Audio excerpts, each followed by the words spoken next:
কাঁঠাল বীজ ভাজবো। এই যে বীজগুলো কেটে নিয়েছি, কেটে ভালো করে ধুয়ে নিয়েছি।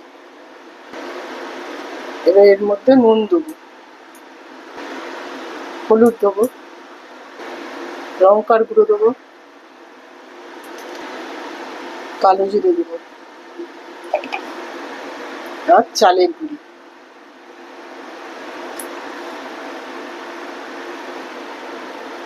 সবগুলো একসাথে মাখবো।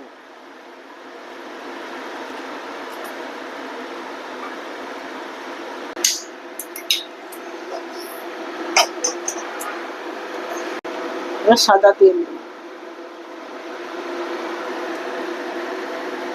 তেল গরম হয়ে গেছে। এবার এগুলো তেলটা ভালো করে নাড়াচাড়া করবো।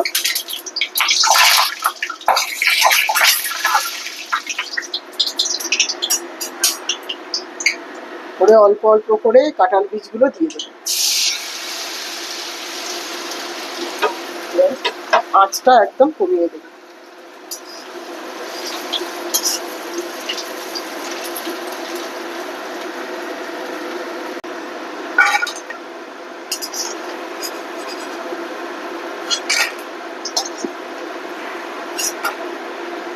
এই যে ভাজা হয়ে গেছে কাঁঠাল বীজ। এই ভাজা গরম ভাত ডাল দিয়ে মেখে মুখে দিয়ে খেতে খুব ভালো লাগে, আর সঙ্গে শুকনো লঙ্কা ভাজা।